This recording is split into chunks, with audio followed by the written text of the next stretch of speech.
Zayne, Marston.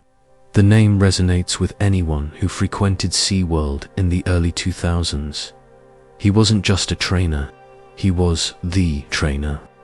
Charismatic, dedicated, and seemingly fearless, Zayne possessed an almost uncanny ability to connect with orcas. His passion was infectious, captivating audiences and inspiring countless aspiring marine biologists. From humble beginnings, volunteering at a local aquarium, Zayne's star rose quickly through the ranks at SeaWorld. His natural affinity for these magnificent creatures, combined with his unwavering work ethic, made him a natural fit. He pored over research papers, shadowed senior trainers, and dedicated countless hours to understanding the nuances of orca behavior. And then there was Nani. More than just an orca, Nani was a legend within SeaWorld. A creature of immense power and breathtaking grace, she arrived at the park as a young calf, quickly becoming a star attraction. Her sleek black and white markings, intelligent eyes, and playful demeanor captivated audiences. But beneath the surface of this dazzling performer resided a complex and powerful being. Zayne and Nani's partnership began tentatively. Initially, they were just another trainer-orca pairing, but as they spent more time together, something special blossomed. Zayne approached Nani with respect and patience, recognizing her intelligence and individuality. He learned her preferences, her moods, her individual quirks. He spoke to her in a soothing tone, his voice a constant source of reassurance. He used positive reinforcement, rewarding her successes with fish and affection. Their bond deepened, transforming into a partnership built on mutual trust and understanding. They developed a unique language of cues and signals, allowing them to perform complex routines with seemingly effortless precision. Zayne understood Nani in a way that few others did, anticipating her movements, understanding her subtle shifts in mood. He saw her not just as a performing animal, but as an intelligent, sentient being. Their shows were legendary. The synchronized leaps, the playful splashes, the intricate underwater ballets. They were a testament to their deep connection. Audiences were mesmerized by their grace and power, captivated by the visible bond between trainer and orca. Zayne became a celebrity, the face of SeaWorld, the embodiment of the harmonious relationship between humans and marine life. But behind the dazzling smiles and the thunderous applause, a shadow lurked. The reality of captivity, the confined spaces, the repetitive routines. They began to take their toll on Nani. Subtle changes emerged, whispers amongst the other trainers that something wasn't right. There were the missed cues during performances, moments of hesitation where Nani seemed distracted, unfocused. She became less responsive to Zayne's commands, her movements occasionally jerky and uncoordinated. Sometimes, while submerged, she would emit unusual vocalizations, sounds that didn't quite fit within her normal repertoire. A low, mournful wail that seemed to echo the deep loneliness she felt. Zayne, ever the optimist, dismissed these incidents as minor fluctuations, attributing them to changes in the park's schedule or minor adjustments to the routines. He reassured his colleagues, attributing Nani's behavior to her intelligence, to her need for constant stimulation. "She's just bored," he'd say, a confident smile masking any underlying concern. However, these subtle signs were becoming increasingly difficult to ignore. The other trainers, seasoned professionals who had worked with orcas for years, couldn't shake a feeling of unease. They noticed Nani spending more time alone, isolating herself in the corner of her enclosure. She was less interactive with her padmates, exhibiting a detachment that was uncharacteristic. Her appetite waned, and her usually playful nature turned sullen and withdrawn. The pressure within the park was also mounting. Attendance figures were dropping, and management was pushing for bigger, more spectacular shows. The trainers were under increasing pressure to deliver, to push the orcas beyond their limits. This created a tense atmosphere, with conflicting priorities between animal welfare and entertainment value. Whispers of discontent circulated amongst the staff. Some voiced their concerns about Nani's well-being, questioning the ethical implications of pushing her too hard. Others feared for their own safety, recognizing the inherent risks involved in working with such powerful animals. Despite the concerns, the show had to go on. The park relied on the spectacle of the orca performances to draw in crowds, and any disruption to the schedule was met with resistance from above. So, behind the carefully curated image of harmony and respect, a storm was brewing. Zayne, caught between his loyalty to SeaWorld and his deep affection for Nani, found himself increasingly isolated. He tried to balance the demands of his job with his desire to protect Nani, but the pressure was relentless. The warning signs were there, undeniable, yet they were dismissed, ignored, or downplayed in the pursuit of profit and entertainment. A tragic miscalculation, a fatal flaw that would soon have devastating consequences. The day began like any other at Sealand Adventure Park. The sun glinted off the water. The air was thick with the scent of salt and chlorine, and the crowds buzzed with anticipation. Today's performance was a special one. Zayne and Nani were showcasing a brand new routine, one that promised to be their most spectacular yet. But as the show began, a subtle unease began to creep through the air, unnoticed by the cheering crowds, but felt acutely by the trainers. Zayne, ever the professional, entered the water with his usual confidence, a warm smile plastered on his face. He swam towards Nani, his movements fluid and practiced. "All right, Nani, let's show them what we've been working on," he said, his voice amplified by the underwater microphones. Nani responded with a playful splash, a familiar signal that usually meant she was ready to perform. The first few minutes of the routine went off without a hitch. Nani executed her signature leaps and dives with precision, her immense power and grace captivating the audience. But as the routine progressed, subtle cracks began to appear in Nani's performance. Her movements became less fluid, more rigid, almost mechanical. She seemed hesitant, almost reluctant, to follow Zayne's commands. A slight frown creased Zayne's forehead. He tried to remain calm, attributing Nani's behavior to a momentary lapse in focus. "Easy, girl, easy," he murmured, extending a hand towards her. But Nani recoiled, a low rumble emanating from her throat, a sound the other trainers knew well. A sound of displeasure, a sound of warning. The tension in the water was now palpable, a thick, suffocating blanket that pressed down on everyone. Watching, Zayne attempted to redirect Nani, guiding her towards the next maneuver, a synchronized spin.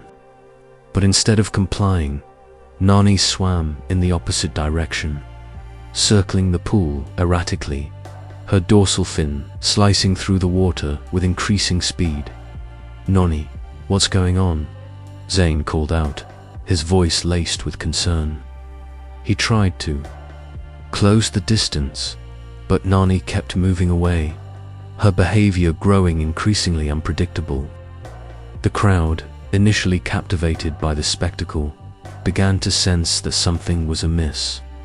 Their cheers turned to nervous murmurs, their smiles replaced by concerned frowns. From the sidelines, the other trainers watched with mounting dread. They had seen Nani exhibit signs of stress before, moments of agitation and resistance. But this was different. far more intense, far more unsettling. This was not just a simple act of defiance. This was something darker, something primal. Zayne, sensing the escalating danger, tried to regain control of the situation.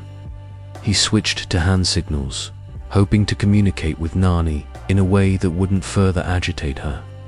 But Nani seemed to ignore him, her eyes fixed on something unseen, her body vibrating with pent-up energy. He attempted a calming technique, something that had worked in the past. He began to hum a low, soothing melody, a tune that Nani usually responded to with a gentle nudge. But this time, there was no response. Nani continued to circle, her pace quickening, her breathing becoming more labored. The air crackled with anticipation, a sense of impending doom hanging heavy over the pool. The other trainers exchanged frantic glances, their hands hovering over the emergency buttons, their minds racing with possible escape routes. They knew that if Nani truly snapped, there was little they could do to intervene. Zayne, his face etched with worry, continued to try and reach Nani, his voice pleading, his movements cautious. "Nani, please, it's okay. What's wrong, girl? Talk to me." But his words seemed to fall on deaf ears. Nani was no longer the playful, responsive Orca he had known and loved for so many years. She was something else, something wild, something dangerous. Then it happened. With a sudden, explosive burst of speed, Nani lunged towards Zayne, her massive jaws wide open. The water erupted in a frenzy of foam and spray as she seized him in her grip. The screams of the audience were drowned out by the sickening crunch of bone and the desperate cries of the trainers. Time seemed to stand still as the horror unfolded. Zayne, caught completely off guard, struggled frantically, his limbs flailing in the water. But Nani's grip was too strong, her power too immense. He was tossed around like a rag doll, his body slammed against the pool walls, his head repeatedly submerged beneath the surface. The other trainers, paralyzed by shock, could only watch in horror as their friend and colleague was brutally attacked. Their training had prepared them for many things, but nothing could have prepared them for this. The bond they thought unbreakable, the trust they had placed in these magnificent creatures, was shattered in an instant. The scene was one of pure chaos and terror. The water turned crimson, stained with Zayne's blood. Nani continued her relentless assault, thrashing him violently, refusing to release her grip.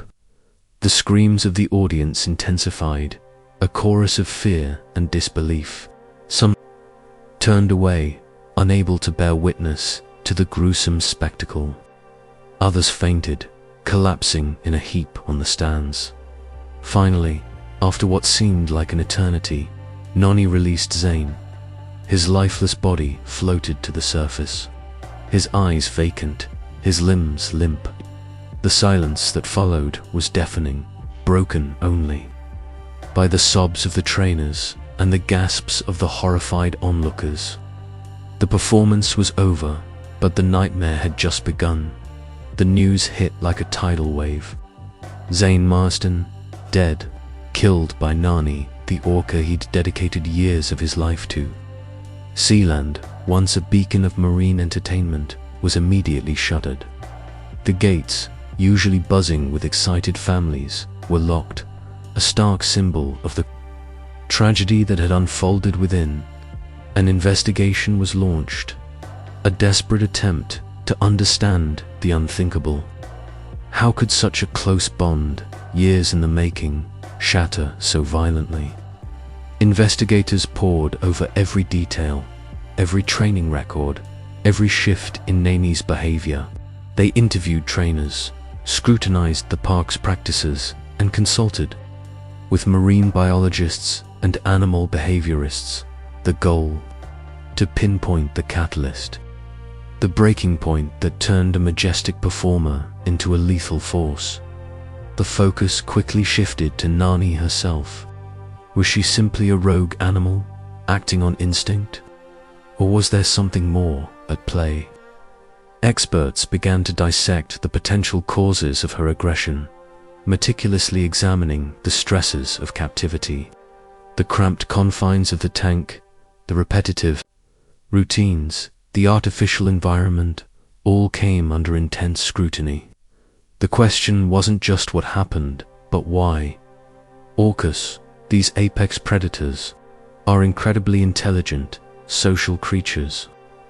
In the wild, they roam vast ocean territories, hunting in pods, communicating through complex vocalizations, and forming lifelong bonds.